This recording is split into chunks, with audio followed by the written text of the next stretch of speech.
سچا واقعہ حضور نے اپنے صحابہ کو سنایا۔ 3 آدمی سفر کے لیے روانہ ہوئے، یہاں تک کہ ان کو رات پڑ گئی تو ایک غار کے اندر وہ داخل ہوئے رات گزارنے کے لیے۔ آندھی چلی، بارش آئی تو اوپر سے ایک پتھر لڑکا اور وہ غار کے دروازے پہ آ کے گر گیا، اور اتنا بھاری اور بڑا پتھر تھا کہ اس نے غار کا دروازہ بند کر دیا۔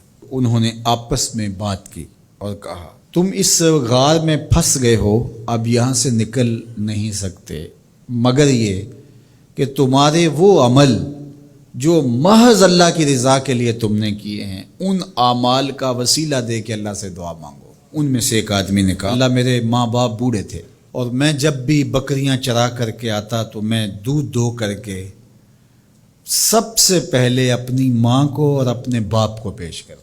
ایک دن میں سرسبز درختوں کی تلاش میں بکریاں لے کے کوئی چارہ کوئی درختوں کی تلاش میں دور نکل گیا۔ میں جب واپس پلٹا دونوں سو چکے تھے۔ میں نے یہ مناسب نہ سمجھا کہ میں ان کو جگاؤں، بیدار کروں کہ اٹھو دودھ پی لے، لیکن اب سارا دن وہ بھوک سے تھے تو اچانک آنکھ کھلے اور بھوک کی شدت سے تڑپے تو میں وہاں سے ہٹ بھی نہیں سکا۔ تو کہتا ہے کہ میں بچوں کو نظر انداز کیا اور ماں باپ کے جاگنے پہ دھیان رکھا، اور یوں ساری رات بیت گئی۔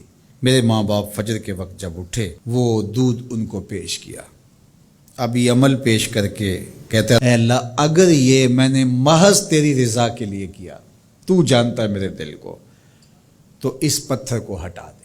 تو پتھر تھوڑا سا سرک گیا، لیکن اتنا نہیں تھا کہ وہاں سے یہ باہر نکل سکے۔ اب دوسرے کی باری آئی، اس نے کہا، اے اللہ میرے چچا کی ایک بیٹی تھی جو مجھے بہت زیادہ محبوب تھی، مرد عورت کے ساتھ جتنی محبت کرتا ہے اس طرح میرا اس کی طرف رجحان قلب تھا، تو میں نے اس کو اپنی خواہش کی تکمیل کے لیے کئی بار کہا، لیکن اس نے کہا کہ یہ نہیں ہو سکتا۔ اور پھر ایک دن حالات نے اس کو مجبور کر دیا، فاقہ زدہ حالات ہو گئے، غربت آ گئی، تو اس نے مجھ سے اپنی حاجت طلب کی، تو میں نے اس کو 120 دینار دیے، لیکن اس شرط پہ کہ تم اپنا جسم میرے سپرد کرو گی۔ اب مجبوری سے اس نے کہا ٹھیک ہے، لیکن میں نے دیکھا کہ اس کا وجود اللہ کے خوف سے کانپ رہا تھا، اور مجھے کہنے لگی اتق اللہ، اللہ سے ڈر اور اس کی حدوں کو نہ توڑ۔ میری خواہشات تو پگلی تھیں، آرزویں تو بےتاب تھیں، اور میں اس کی قیمت بھی ادا کر چکا تھا، لیکن اس کا یہ جملہ کہ اللہ سے ڈر، تو میں تیرے سے ڈر کے اس کو چھوڑ دیا، اور جو اس کو میں نے 120 دینار دیے تھے وہ بھی اس کے پاس رہنے دیے۔ اللہ میرے اس مخفی عمل کو تو ہی جانتا ہے، تو اگر میں نے تیری رضا کے لیے ایسا کیا تو اس پتھر کو ہٹا دے۔ تو پتھر تھوڑا سا ہٹ گیا، سوراخ تو زیادہ ہو گیا لیکن ابھی بھی وہاں سے گزرنا ممکن نہیں تھا۔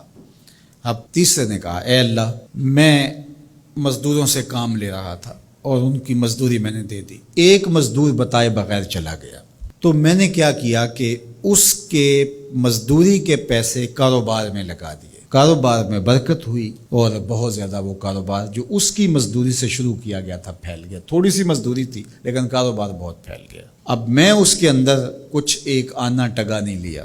ایک عرصے کے بعد وہ شخص آیا، اس نے کہا مجھے میری مزدوری دے۔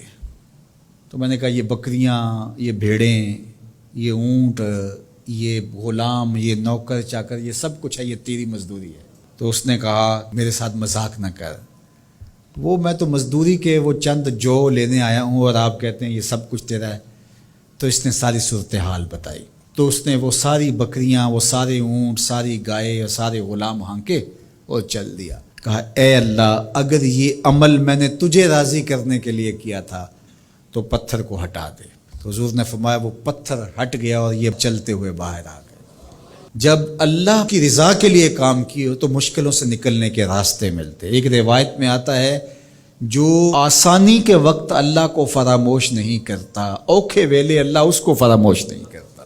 ہم تو کسی مصیبت میں پھنسے تو چالاکیاں کرتے ہیں، کوئی چالاکی، کوئی مکر کہ اس سے نکلیں۔